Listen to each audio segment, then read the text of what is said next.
part of me is scared that it's all going to go away tomorrow. But then when you do the math, you have to say, well, if you died and you had 10 million frequent flyer points in your account, wouldn't you be mad as a new fresh corpse? Wouldn't you be furious just sitting there going like, what a waste?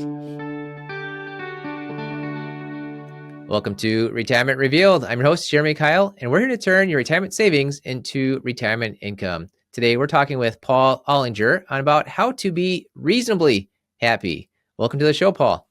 Thanks, Jeremy. Thanks for having me. Yeah, absolutely. I'm curious, why should we focus on being reasonably happy? Well, I think that being satisfied at a 7.5 or an 8 on an ongoing basis is better than shooting for a 10 and being consistently disappointed.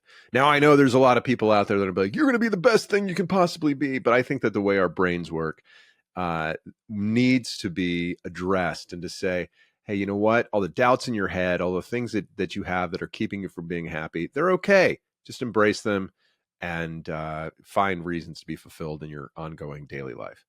Yeah. Well, and speaking of how our brain works, I think a lot of our happiness and our brain is connected to money. You've got a new book out, and I was looking through it. All your book reviews are from money people like Brian Portnoy, Brad Klontz, Farnoosh Torabi, Joe Saul Sehi. So it seems like maybe they think that money and happiness are connected. What's your take?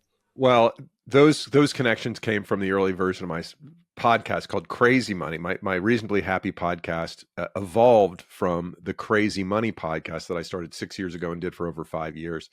And the reason I changed the name was because Crazy Money was never a great description of what we talked about. Crazy Money sounds like, hey, I want to help you make money in real estate while you sleep. And that's never been what it's about. It's about how to be happy with what we have, and how to use money to make us happy, and how to not let the way our brains work, comparing ourselves to others, make us miserable. And so it really was about fulfillment and happiness, and that's why I changed the name. Those folks that I know who have those great platforms were people I connected with early on in my podcasting journey, and I'm still connected to, and they were kind enough to offer their endorsement of my work. Yeah, well, that's great. And yeah, clearly money and happiness are connected. I think we all agree with that. And like what you said, use money to help bring you happiness, help bring you fulfillment. I was reading part of your backstory, and you had a career goal of just making a lot of money. And turned out you're an early employee of Facebook. So it seems as if perhaps you did. So I'm curious for you, what made you first think like, okay, I made it. I hit my career goal? Well, I tell the story that the richest I ever felt was the day I paid off my student loans, and that was 23 years ago. I mean, I was 32 and I'd been out of school for 4 years or so, out of business school. And so, growing up, I was one of 6 kids in a great Catholic family. We had everything we needed, but there, didn't have luxuries. And there was always this subtext of financial stress there. And so I set my goal. I said, hey, I want to make a lot of money so I won't have to worry about money. And just, saying that out loud is hilarious, because even if you make a lot of money, most people are still stressed about money on one way or another. But, when I paid off my student loans, I was like, oh my gosh, financial autonomy is what it's all about to me. And when you realize after you've been broke for so long that you have control over your finances, I found that to be every bit as satisfying as the day I saw $1 million in my bank account. Now, yes, it is cool. And the financial research is starting to show that more money, all else equal, makes you happier.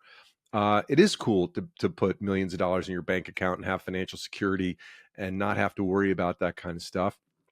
But the things that I think I find satisfaction in have to do with the safety more than it does the bling and the luxuries and the being wealthy thing. It's about knowing you're okay, even if the stock market goes up or down by 20%. Yeah, we're helping a lot of people with their retirement planning, and the big question they have is, how do I know I have enough for retirement? And I don't know if you call yourself retired. You had like a career transition, but how did you know, or how did you feel like, okay, I've got enough. I don't have to maybe be in the corporate grind trying to reach that money goal? Well, there's the old 4% rule, and some people say it should be three, or some people say it should be five, or whatever it is. You gotta say, okay, well, I think I have about this much to live on for the next however long I'm going to be alive, and then you say, okay, well, what does that provide me from a lifestyle perspective, and what are the things that are really important to me? I mean, the word you just used, enough, is one of the most powerful words in our language, and yet one we don't use very often, especially here in America, where we believe that we can borrow and spend to our heart's content because there's always somebody who will lend us money. But when you have a finite amount of cash or assets, you have to say, well, what are the things that are really important to me, and what are the things that are wants, and what are those things that are needs? Of course, our wants, you know often end up becoming our needs, and our baseline continues to grow. And so you have to, be vigilant about not letting your baseline grow to the point where it exceeds your capacity to fund it. Yeah, so it seems like you maybe did a little bit of math and said, okay, if I stick to this spending level, then yeah, my assets are enough. Like it's just almost just like a simple math problem for you. Yeah, I mean, well, it is, and what kind of makes it easier is, if you plug your 529s, if you fully fund your 529s, that's a great feeling, right? For both your kids, you're like, Hmm. okay, I got college taken care of. That's a wonderful feeling, and it's an extraordinary privilege, and to say, okay, well, okay, that's, you can cross that off your list, and then you go, okay, besides that, I've got this much to live on every year, and that provides for a certain amount of rent or mortgage payments. And then there's like, well, what else do we want to? Well, we want to go on vacation. We want to travel. Well, where do we want to go? Okay, how much do we have for the travel budget? And then you can start breaking that down to say, of these travel goals that we have over the next 10 years, when are we going to do them, and how much can we spend on each of those individual trips? And of course, as you know, a trip can be done very, very modestly, or trips can be done. There's really no high end to the There's no limit. travel budget. No, there's none. There's none. And of course, travel is one of those things too. I remember Warren Buffett was speaking to a business school class, and he's like, "I don't live that differently from you all. I travel better than you do." Right? So That's there's his thing. there's there's no end to how much you can spend on travel, but you have to say, okay, well, what are the things that you really, really value? And traveling, staying four to a hotel room or a motel room generally isn't a lot of fun for more than a night or two. So you might just say, well, I'd rather just not make that trip if that's the way we want to travel, and we'll save it up until we can do it right. Yeah. Well, you said enough is a powerful word, and you've got to be aware that your baseline is not growing too much. But I'm curious about kind of the opposite part of it, Mm-hmm. where you said that growing up you probably had enough, but there's this feeling like there was never enough. When you get to that point where like, okay, I've got enough, how do you maybe give yourself permission to go do the things that you can afford to do now compared to where you couldn't afford it earlier and you didn't do it, but now you can't afford to it? How do you give yourself permission to actually do some things maybe you want to do or can afford to do? I don't give myself permission. My wife tells me what we're going to do, and we do Okay, it. there you No, go. Just have to that's have it. You actually, have to have a good balance in the yeah. in the marriage. Well, no, I'm of course joking about it, but there is some of that, man. I think that a lot of us were, especially I was raised by Depression era parents, Hmm. and frugality is hard coded in my DNA, and part of me is scared that it's all going to go away tomorrow. But then when you do the math, you have to say, well, how long am I going to be alive? Like, think about it this way. If you died and you had 10 million frequent flyers in your account, 10 million frequent flyer points in your account, and you died and they were just sitting there, and you couldn't give them to your kids, wouldn't you be mad as a new fresh corpse? Wouldn't you be furious just sitting there going like, what a waste? I Yeah, didn't use something that was sitting there, and I could have gone to Japan. I could have gone to Kyoto, or wherever that place is that you want to go. I could have gone to the Caribbean and stayed in a 5-star resort for a week and a half, but you didn't because you were hesitant to spend that stuff. Well, money is transferable, unlike frequent flyer miles, and so you can give it away and do a lot of good with it in society. You can give it to your kids, you can fund their kids' college educations, whatever you want to do. But it's kind of similar too. If you've got dreams out there, and it's going to cost you 10 grand, and you're going to die with many multiples of that in your bank account. Well, it's sort of it's sort of a waste to not go and give yourself the permission to do it. I interviewed a guy. Oh gosh, what was his name? Did you ever interview the Die with Nothing guy? Die with Oh, Zero? Bill Bill Perkins, that was B- zero. Perkins, yeah. Yeah. I thought that was a great book, and he was talking about, and don't just spend it, don't just travel, don't just plan to travel when you're 75 or 80. Travel now, because Mm-hmm. now is when you have the health to do it. Um, and you never know what's going to happen 10 years down the road. Mm-hmm. If you're going to give away money, give it away while you can still be thanked for it. Yeah. If you're gonna help your kids out.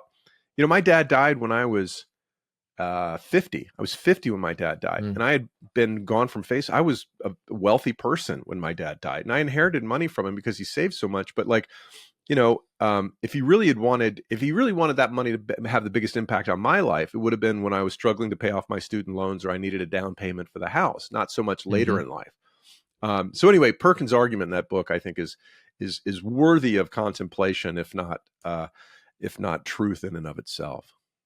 Yeah, or even thinking of your dad, maybe at your age of 45 or 49, maybe he had spent some of that money to come visit, or vice versa. I see that happen a lot. I Totally. was thinking of there's a lady I met where she's doing all right. She's got over $1 million. She's earning interest every single day in her accounts. She was telling me about her 4 kids, and one lives like down in Texas. I'm in Wisconsin. Said, "Oh, I wish I could see her more often." I'm like, "Well, how about you take one day's worth of interest and go fly down to Texas and go, see your kid?" She's like, "Yeah, if only." I'm like, there's no if only. Like, you've got this Yeah. ability to do it.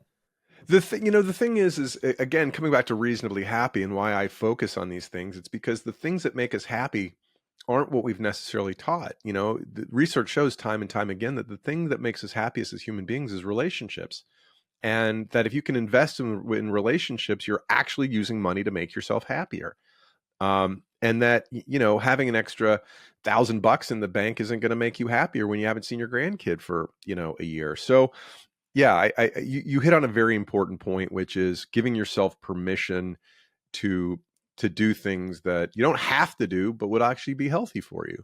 Healthy, yeah, for you. And that most kids, that if you raise your kids right, and hope they're doing well to you, they're not sitting around thinking, "Man, I wish I had like an extra $1,000 from mom, 20 years from now." Like, no, they want to see you now. They want you to go out and buy the medicines. I've seen older folks. They're like, "I'm going to skip the medicine so that my kids can get more money." What? Like, I've seen that. No, I'm like, okay, that's no, not what they want. don't do that. Yeah, don't do that. Yeah. Now, your podcast is Reasonably Happy, and I was listening to your podcast.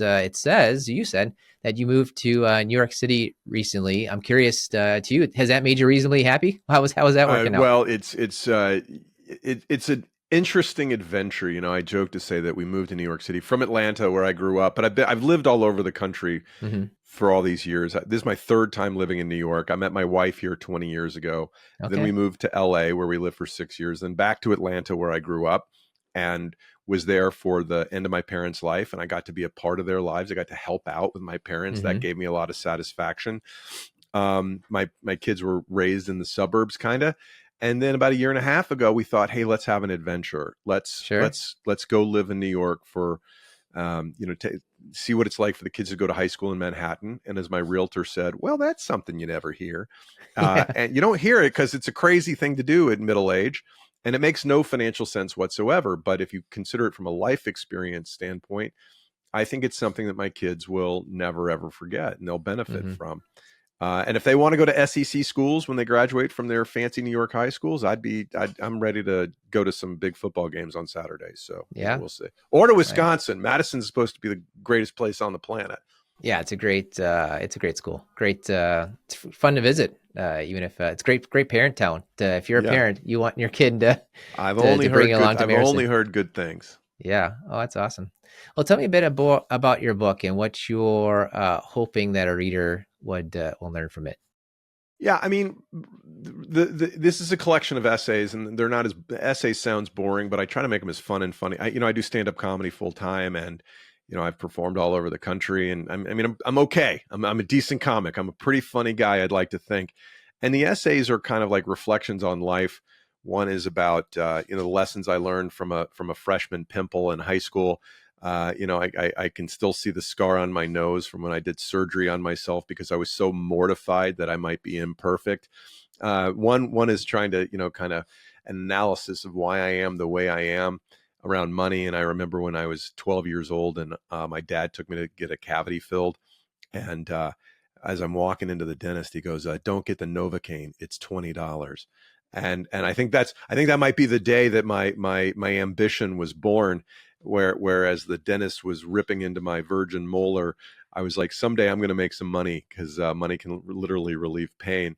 Uh, then there's that weird progression, like when you start making money, money relieves pain. But as you accumulate more and more, money doesn't relieve pain as much, but sometimes we overspend to try to get that same sensation of like, a little bit more. But so it's an analysis of the things in life that make us happy or don't make us happy, and the things like comparison that drive us bananas, but that we are very, very inclined to do because of the way our brains are programmed. Yeah, it is interesting. It's the way your brains are programmed. I'm writing a book right now myself. I'm not ready to release it out. I don't have a specific release date yet, but the chapter I was just writing was basically here's how your brain works. Just deal with it. And because we now know how the brain works, maybe here's the financial decisions that you ought to make to help. I don't know if combat, but just to help work with how your brain works. Yeah, our brains are action oriented, and they trick us into thinking, hey, if I trade more, I'll get better results. We know that's not the truth. Mm-hmm. They're always on the alert for danger. They have negative filtering, and so we're looking for things in the environment that we can attack to protect ourselves. And what does that create? It creates anxiety and nervousness. And being aware of those things really does help me not let them dominate my thinking as much as they would if I weren't kind of like writing and meditating about this stuff on a regular basis. Yeah, absolutely. And well, that's right there, meditating on it. I think that's a helpful thing. Part of retirement and why I bring on a lot of retirement coaches is that it's not just the financial stuff, which is kind of my focus. I was a physics major in college, so Nice. it's hard for me to avoid the numbers when I'm helping you with your retirement. But just this idea that things change, and maybe this retirement is an opportunity to rethink or reinvent how you want to approach the rest of your life. You had a bit of a, I don't know if reinvention is the right word, but you had a transition where you were part of Facebook early on. You left Facebook. Tell me a little bit about what was life like right after that? Like, did you say Yeah. you were early retired? Like, what Yeah. did you say you did? Like, who were you? Who was Paul without Facebook? Well, you bring up the money part and the emotional part, if that's how you want it, the psychological part, let's say. You got to have both, right? I mean, you want to have your solid foundation, quantitatively, financially, but we're all going to go through when you retire. You go from being this person who had this identity at work, and you had a place where you belonged in the world. You had a way to be useful in the world, and when you retire, that changes. And so, the question, what do you do, is when you turn it around, it's really a question of who am I? And when you walk away, whether you're 65 or 42, and I didn't retire at 42, I just stopped working and didn't go back. There's an Okay. old joke in Silicon Valley: what's the hardest thing about doing nothing? And the answer is knowing when to stop. um, Mm-hmm. and so, but if you're going to retire and you're planning on retiring, it's like empty nesting. These are big Mm-hmm. inflection points in our life where we have to stop and assess our values and say, well, who do I want to be? Because it's highly disconcerting when you go from this place where you fit in the world very neatly to being on your own. And it's an adjustment. You go from, going 100 miles an hour to, 10 miles an hour. And if you don't give yourself the time and the space to be sad about it, there's a little bit of mourning that's going to go on. But if you read about some of this, what happens in retirement, this is very common. People get through it, but you really have to work at it and say, I want to do these things. This is who I want to be. Get yourself out there, mix it up with friends, stay active, all those kinds of things. But it is a big change, and you should be ready for it. Yeah. And when you made that big change, you hopped over to the world of not working.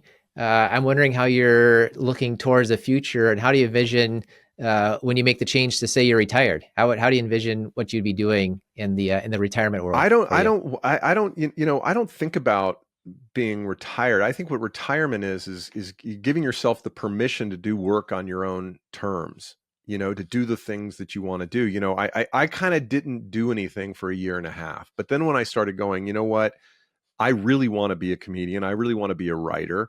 I really want to be a podcaster. It doesn't feel like, I mean, I work hard, but it doesn't feel like work because I love doing it. And so when I wake up in the morning, I see my phone on my nightstand. When I was working, I would be like, I don't want to even pick that thing up, right? Mm-hmm. But now that I'm doing the things I want to do, I that it looks like opportunity to me. And so I Yeah. think that retirement is, however you want to define it, it's an opportunity for you to reinvent yourself. And of course, the younger you are when you retire, the more time you have to do that. But I think about each day as an opportunity to be involved, be engaged, and to go do things that maybe I wasn't able to do as a traditionally employed person. So I would advise a couple of things. One, think about where do you what do you want to work on that you want to be better at 5 or 10 years down the road. And if you're going to totally reinvent yourself, that's how long it takes to get good at something. The 10,000 hour rule is 5 years of 40-hour weeks. And so, realize that you're going to have to start from scratch, like I did in comedy, basically, and that I was going to stink at it for a long time. I stink a lot less now than I used to. And 10 years goes by pretty quickly. Oh, and by the way, if you write an essay every month for 8 years, you'll have, what is that, 96 essays to look back on. And what you'll see is that the essays get better over time because writing is something that I always wanted to do, but it takes practice and you get better at it. So think about what you want to get better at over the years, but also think about how you want to spend your days. What are your days going to consist of? It's incredible how much fun stuff there is to fill up your time without even thinking about it. But then you kind of look back and go, wow, a whole year's gone by and I haven't been working on the fill in the blank, my writing, my cooking, my volunteering, I want to run a triathlon or a marathon or whatever. You've got to really plan the long-term goal and the steps to get you there. Yeah. Well, I like exactly what you hit on. Have you interviewed Dr. Jordan Grubbett? He wrote the Purpose I Code talked to Jordan on Monday or yesterday. Yeah. yesterday. Oh my goodness. All right. Yeah. So there you go. That's why it's maybe fresh in your mind, but I think you had this already ahead of time where he's talking in the Purpose Code of how you find your purpose. It's not like the big grand purpose of I want to scale Mount Everest, but it's what I want to get good at, and it's enjoy the process. And how do I want to spend my time, and who do I want to spend my time with? Oh, that's great. Yeah, Good that's connection.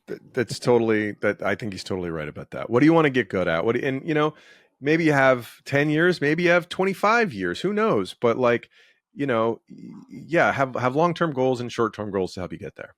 Well, I've got one more question for you, Paul. Before that, tell us what's the best way to reach out to you. You can find all my work at words.paulollinger.com, and it's PaulOllinger. And that's where all my essays are. And there are plenty of ways to contact me through that platform. That's my Yeah, Substack. there's Substack. Excellent. Yeah, and we'll put that in the show notes. And of course, through there, I'm assuming you can buy the book. But I love reading books. I love giving away books. The first three people who email me, podcast@kylefp.com, I will send you out a copy of Paul's new book, Reasonably Happy. Well, final question for you, Paul. Tell us something about yourself that few people know about. And remember, this podcast is rated clean. Few people know about. Oh goodness, man! Gosh, I should have had this beforehand. I used to be an altar boy. That is clean. That's clean. I mean, I suppose it might not be, but it's clean. And I don't know. My big family is probably next to my DNA itself. My big family is the most impactful part of my identity. Yeah, glad to hear it. Yeah, that's about who you spend your time with, and when you stop working or get retired, you get more time to spend your time with your family. Hopefully, they chose you. Hopefully, you chose the right family. Right? I Yeah. chose a good family. I was very smart as a pre-fetus. I chose a great Yes. family. Yeah. Yes. Excellent. Glad to hear it. Well, thanks for coming on the show, Paul. Sharing with us how to be reasonably happy. I think that's a good thing to shoot for, and you're going to help us get there. Thank you very much for having me. Yeah, absolutely. And thank you for listening to the Retirement Reveal podcast. We believe if you know more about your money, you will feel better about your money and you will make better money decisions. Hi, I'm Jeremy Keil with the Keil Financial Partners. If you'd like to see how we help our clients get more income, pay less in taxes, and avoid big retirement mistakes, head on over to keilfp.com. That's KEILFP.com.